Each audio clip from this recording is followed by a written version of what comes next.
イスラームはユダヤ教の影響を受けたのか。そして、なぜユダヤ人はムスリムに感謝すべきなのか。答え。これは無神論者たちが提起する数々の奇妙な疑念、疑惑の中でも、最も驚くべきものの一つです。旧約聖書は、西暦前6世紀に聖職者エズラによって書かれてから西暦3世紀に至るまで、暗記、保全されることのない単なる書き記された文章に過ぎませんでした。その後、旧約聖書が書かれていたヘブライ語は廃れて衰退し、アラム語がそれに変わりました。ユダヤ人の共同体は数世紀にわたり旧約聖書のテキストを再構築、復元しようと試みましたが、それらの試みは失敗に終わりました。なぜなら、旧約聖書が書かれていた本来のヘブライ語には母音記号が存在せず、アラビア語におけるアリフ、ワウ、ヤーのような長母音に対応する文字表記もなく、さらにそのテキストが交渉、暗記によって記憶、保持されていなかったからです。ユダヤ人には、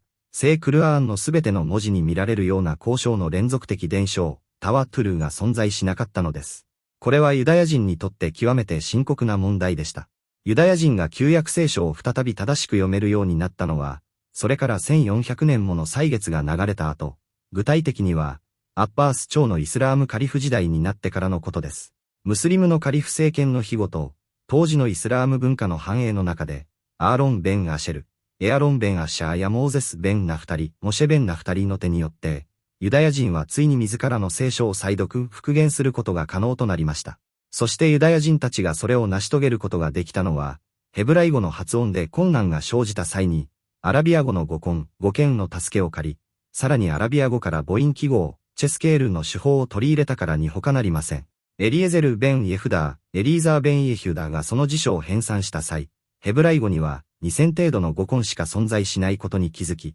必要な残りの語根をアラビア語から導き出しました。また、旧約聖書の全注釈者の中で最も有名なユダヤ教のラビであるサーディア・ガオン、サーディア・アルファ・ユーミーは、イスラームの伝統的注釈学者イマーム・イブン・ジアサトル・アルタバリーと同時代人であり、伝承に基づく解釈法、タフシール・ビルマースールの影響を受け、その手法をモーセ語書、トーラーの注釈に移植しました。驚くべきことに、サーディア・ガオンは自らの注釈書の序文を、アッラーへの賛美、ハムドと死者たちへの平安と祝福の祈りという、イスラーム様式、スタイル、そのもので始めているのです。このように、ユダヤ教はイスラームから極めて大きな影響を受けました。ヘブライ語の単語がアラビア語の語根へと還元されて初めてヘブライ語は日の目を見たのであり、それにもかかわらず無神論者はやってきて、イスラームがユダヤ教の影響を受けたと主張するのです。しかし、これらすべてのこと以上に驚くべき事実は、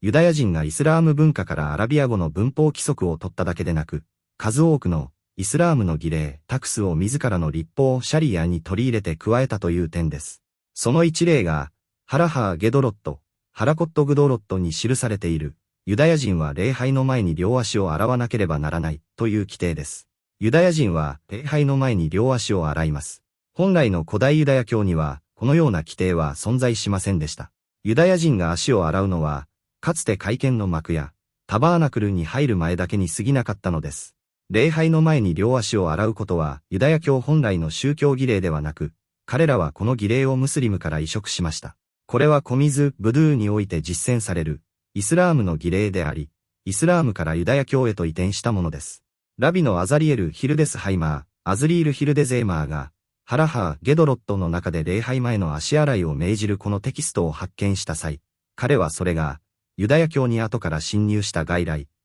要素である、と認めました。また、ユダヤ人は性交後の全身洗浄、グスル・アルジャナーバンをムスリムから取り入れました。性交後、ユダヤ人は全身を洗浄、沐浴します。この行為は、イスラーム世界、ムスリム都市に居住していたユダヤ人の間でのみ知られていたものです。さらに、ユダヤ人はイスラーム様式、型でのひれ伏し、スジードの動作もムスリムから模倣しました。これは本来のユダヤ教のやり方とは完全に異なります。ユダヤ教における本来のひれ伏しとは、両手両足を伸ばして地面にうつ伏せになる、腹ばいになる動作でした。しかし、彼らはイスラームのひれ伏しの方法を模倣し、ムスリムと同じようにひれ伏すようになったのです。このイスラーム風のひれ伏しは、ラビ派、ラバイニックジュースとカライ派、カライテジュースの間で有名な論争を引き起こしました。ラビ派はユダヤ教の法解釈者であり、ムスリムからこのひれ伏しを取り入れた側です。一方でカライ派は、聖書に記されたものしか信じないと主張する人々であったため、この形式のひれ伏しを拒否しました。イスラームの影響は明白であり、それどころかユダヤ人がイスラームから受けた影響の強さゆえに、彼らはトーラー、モーセの立法のことを、クルアーンと呼ぶことさえありました。ユダヤ人が模倣したイスラームの儀礼の中には、礼拝中に座っている間もキブラ、礼拝の方角に向き直るという行為もあります。元来、彼らは座っている最中にキブラに向くことはなく、立っている時だけキブラに向かい、座る時はどのような姿勢でも自由に座っていました。この新しい宗教的儀礼を法制化したのは、ラビのアブラハム・マイモニです。アブラハム・メイモナイドとラビのアブラハム・ヘハシド、アブラハム・エチーハジドです。また、ユダヤ人がムスリムから取り入れた法規定の中には、女性が礼拝時以外でも頭部、髪を覆うという規定があります。ラビのアイザック・ルーリア、イサーック・ルリアが述べるように、これは彼らの本来の聖書、文献には存在しない規定でした。このように、異宗教に対するイスラームの影響は明白であり、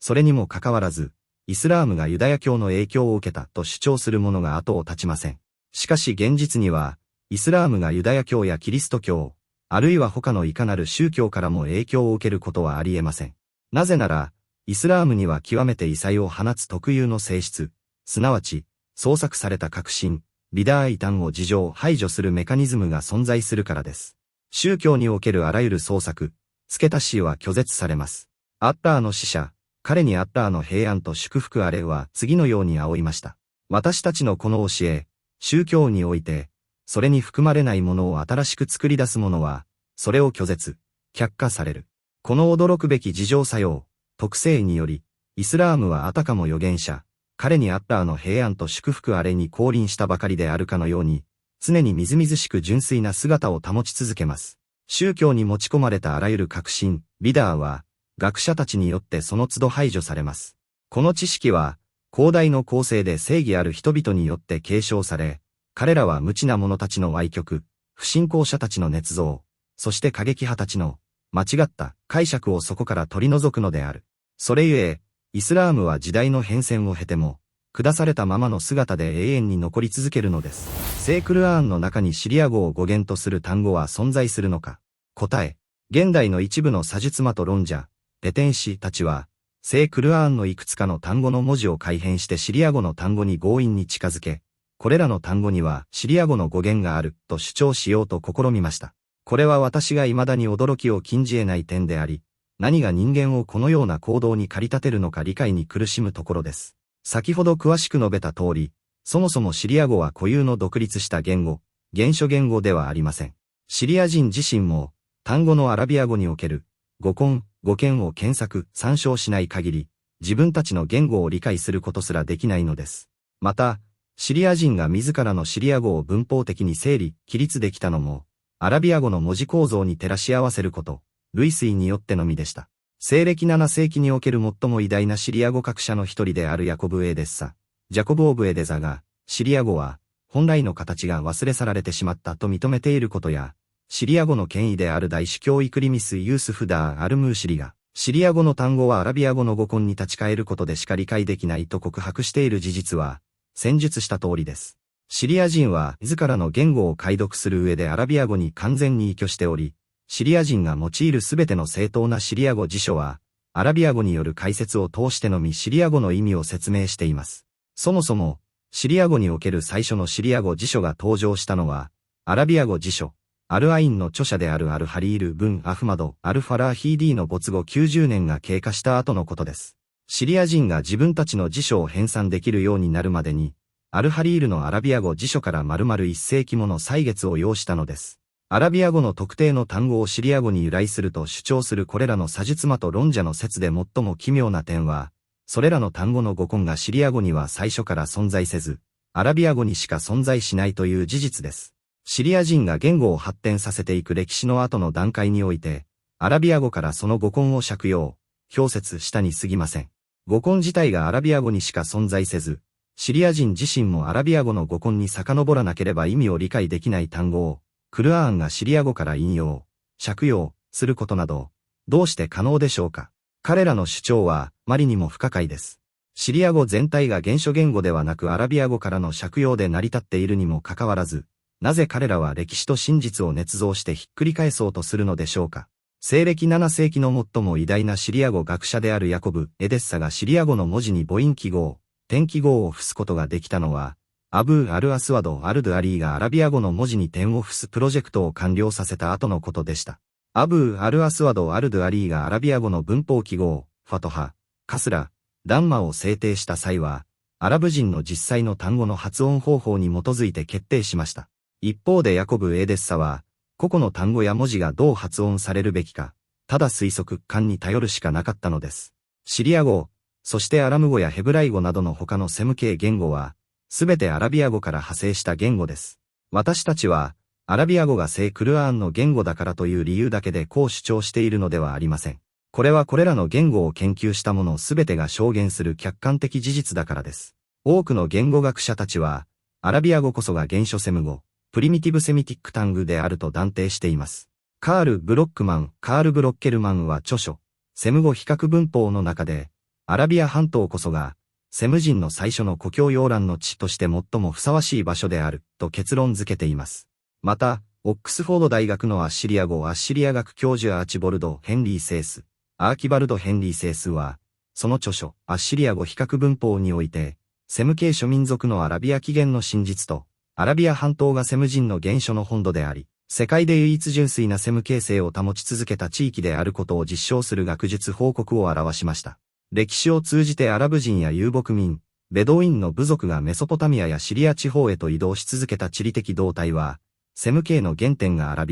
ビア語であることを明確に裏付けています。2012年、オックスフォード大学のアジア考古学研究センター所長ミシェル・ペトラリア、マイケル・ペトラグリア率いる研究チームによる調査結果が発表されました。アラビア半島の地形を調査したこの研究は、雑誌、エオーショナリー・アンスロポロジー、進化人類学2012年第21号に掲載され、アラビア半島の砂漠の下に埋もれた古代の河川網や故障盆地が発見されたことを明らかにしました。つまり、アラブの土地とアラブの言語こそが、セム系の原初であり起源なのです。ミシェル・ペトラリアの研究チームが到達したこの成果は、サヒーフ・ムスリムに収められた預言者、彼にアッラーの平安と祝福あれの次のハディースを私たちに思い起こさせます。富が増加し、溢れ返り、人が財の定。記者を出してもそれを受け取る者が誰も見つからなくなり、アラブの地が再び緑や草原と河川に戻るまで、審判の時は訪れない。預言者、彼にアッラーの平安と祝福あれの、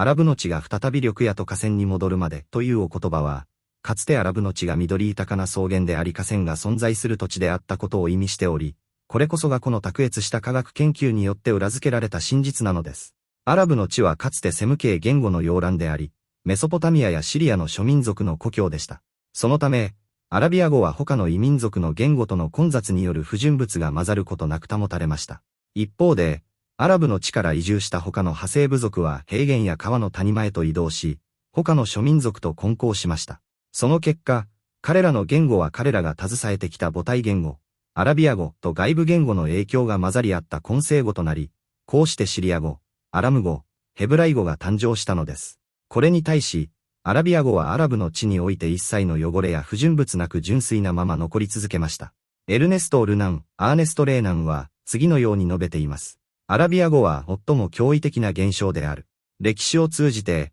アラビア語はその完全性、柔軟性、そして無限の豊かさをもって私たちの前に現れる。アラビア語は最初から完成されていたため、大きな改変を一切受けていないと言っても過言ではない。アラビア語には幼年期、未熟期もなければ、老衰期、衰退期も存在しない。原初的な段階も、経過期間も、模索する試行錯誤の時期も経ずに、これほど完璧な姿でこの世に登場した言語が他に存在するのか、私にはわからない。シリア語の権威であり大主教であるイクリミス・ユースフ・ダー・アルムーシリによる、アラビア語の原初性、正当性に関する次の証言だけで十分でしょう。彼は文字通り次のように述べています。アラビア語は、すべての精通した研究者の承認のもと、セム系言語の中で最も高貴で、最も古く、最も豊かな言語である。したがって、アラビア語の知識は、他のすべてのセム系言語、とりわけシリア語を精通しようとするあらゆる者にとって不可欠である。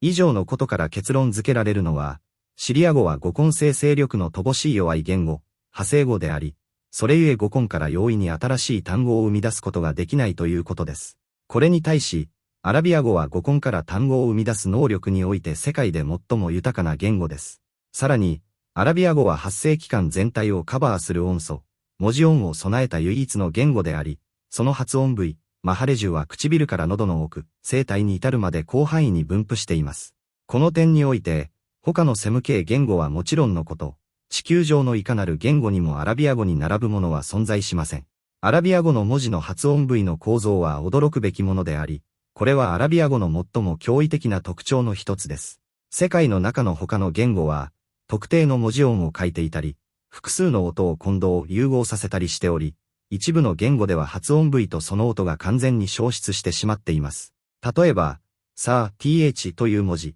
音は、アラビア語以外の言語には実質的に存在しません。そのため、アラビア語のサウル王子という単語は、アッシリア語では変形して、シュール、SHR となり、それをシリア語が借用、模倣して、ツール、TR と発音するようになりました。シリア語にはそもそも、サーの音が損しないため、アラビア語から借用した際に、ツールと発音せざるを得なかったのです。また、アラビア語のズイブ狼という単語は、アッシリア語で、ズイブーに変形し、それをシリア語が取り入れて、ダーバーと発音しました。この語形変化も、シリア語に、ザール、DH の文字音が存在しないために生じたものです。同様に、ザーの文字音もアラビア語以外の言語からは消失しました。そのため、純粋なアラビア語のズル、影はアッシリア語で、ソルとなり、シリア語ではそれを借用して、トラルーと発音するようになりました。さらに、ダードの文字音はシリア語において、アイン、一重音用不英へと変形しました。これと同様の例は数え上げればキリがありません。アラビア語の正当な文字である、ターは、シリア語では、ダール、D と発音されるようになりました。このように、シリア語は語根からの造語力において貧弱であるだけでなく、多くの発音部位を書いており、文字そのものが不足している言語なのです。ヌーン、N や、ラーム、L のような文字もシリア語においては依然として混乱の原因となっており、ヌーンがラ、R に変わったり、その逆が生じたりします。これに対して、アラビア語ではこれらの文字は完全に明確に区別されています。ギーン GH の文字音に至っては、すべてのセム系言語の中でアラビア語以外の言語からは消失してしまい、アラビア語だけが今日まで保持し続けています。シリア語では、ギーンの音は、アインとして発音されます。そのため、アラビア語のガルブ声はシリア語では、アルブとなり、ヘブライ語でも同様に、アラブと発音されます。ハー KH の文字音もシリア語には存在せず、ハーと発音されます。アラビア語のアフ、兄弟は、シリア語では、アハ、ヘブライ語では、アーハとなります。アラビア語のヒマールロバは、シリア語では、マーラと発音されます。アラビア語は文字数が多く、発音部位が多彩で発声器官全体に広範囲に分布しているため、セム系言語の中で最も語根と語源の豊かな言語となりました。アラビア語における単語の語根の数は約12000に達するのに対し、シリア語やヘブライ語では3000程度を超えることはありません。また、シリア語やヘブライ語、その他のほぼすべてのセム系言語が一つの語根から一つか二つの派生語しか作れないのに対し、アラビア語は一つの語根から数十もの派生語を生み出す能力を備えています。総数形、二つを表す文法形式が正しい形で使用されているのはアラビア語だけであり、シリア語においては数字の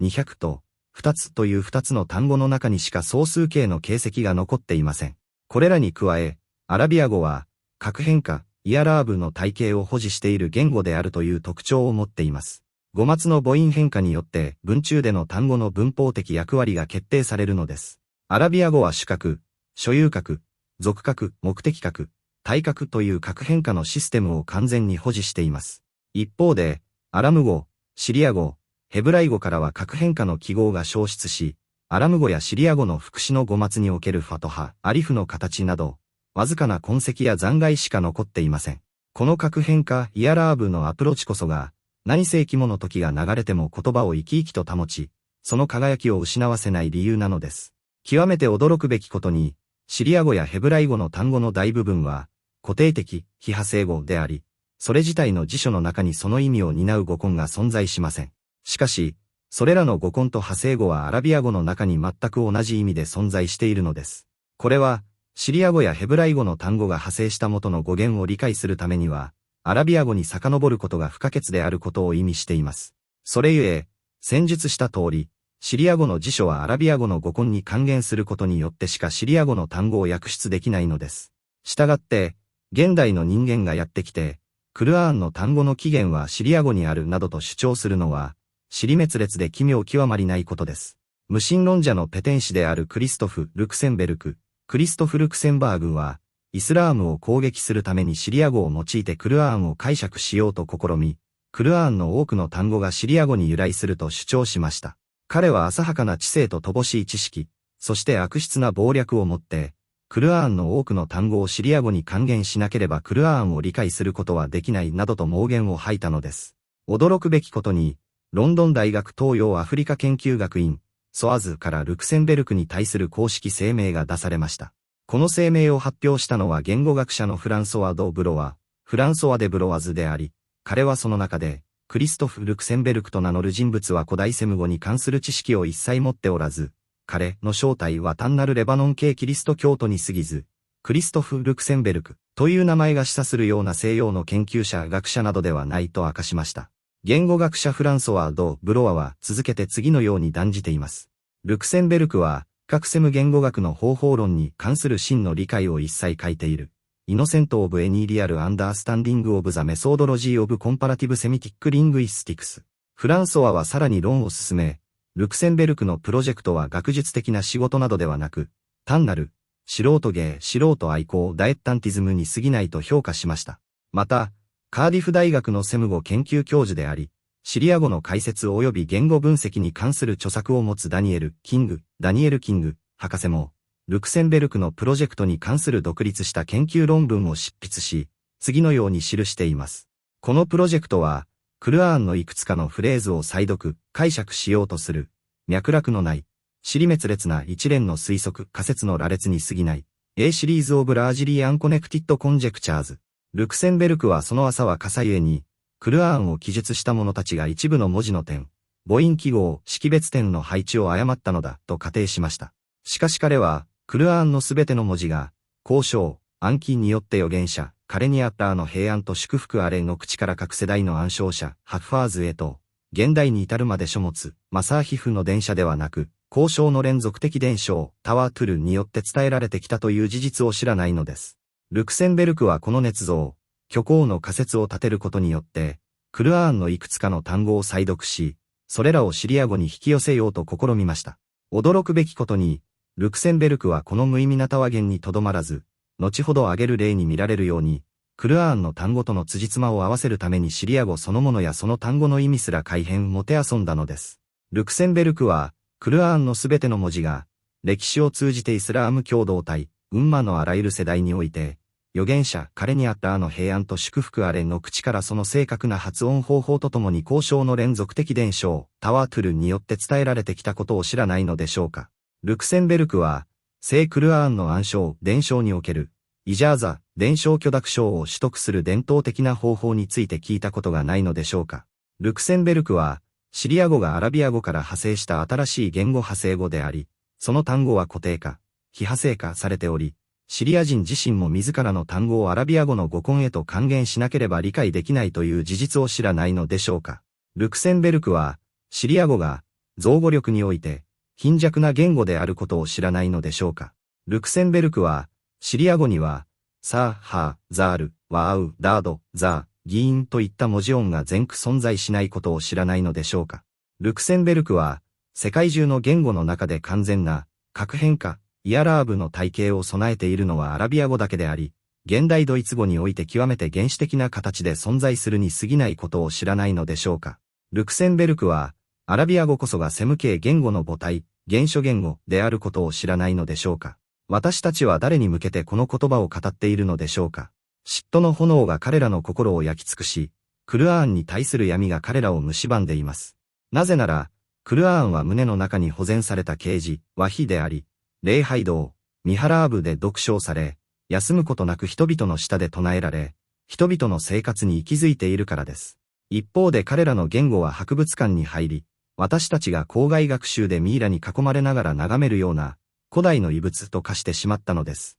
ここで、ルクセンベルクによる改変プロジェクトの愚かさを示す2つの具体例を挙げます。1、ルクセンベルクは、クルアーンという単語がシリア語から取られたと主張します。驚くべきことに、クルアーンという単語は、フアラーンという文法形、形量に属していますが、この文法型はシリア語には最初から存在しません。さらに、クルアーンという単語は、カラーという語根に由来する純粋なアラビア語の語根であり、この語根はシリア語には存在しません。この語根はアラビア語にのみ存在し、アムル・ブン・クルスームはそのムアッタカ、ケンシーの中で、肌が白く、妊娠していない、未妊娠の女性、未だ妊娠カラーを経験していないと読んでいます。シリア語には、カラーという語根しか存在しません。そして、シリア語辞書におけるこの、カラという語根は、鶏の音鳥の鳴き声のような、叫び鳴き声を意味します。さらに驚くべきことに、反イスラーム的で偏狭な東洋学者テオドール・ノーデケ、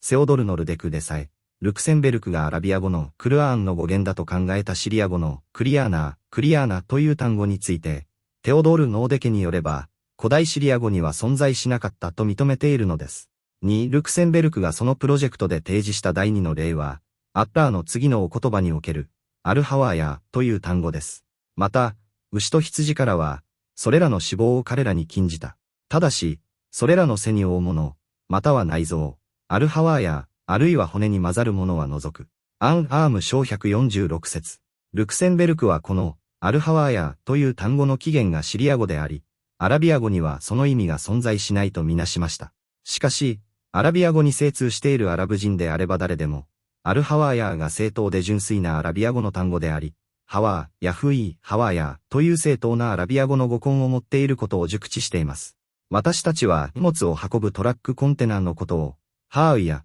容器内包するものと言いますが、これは正当なアラビア語です。しかしルクセンベルクはアラブ人の言語すら理解していないのです。驚くべきことに、ルクセンベルクがアルハワーヤーに接近させるためにシリア語から引用した単語は、ガウエーという単語です。シリア語では、ガウエーと発音されますが、彼は読者にそれが、アルハワーヤーと同じであると思わせるために、あたかも嘘をついて、アルジャワーヤーと発音されるかのようにでっち上げました。このような詐術魔と手法は、残念ながら東洋学者たちの間で広く見られるものです。さらに重要なことは、シリア語における、ガウエーという単語の意味は、内部内側を意味するということです。このシリア語の単語自体は、マタイによる福音書の中でも、内部という意味で登場します。では、言語的にどちらがより正確で適切でしょうか。それらの背に負うもの、または、内部を除くでしょうか。それとも、それらの背に負うもの、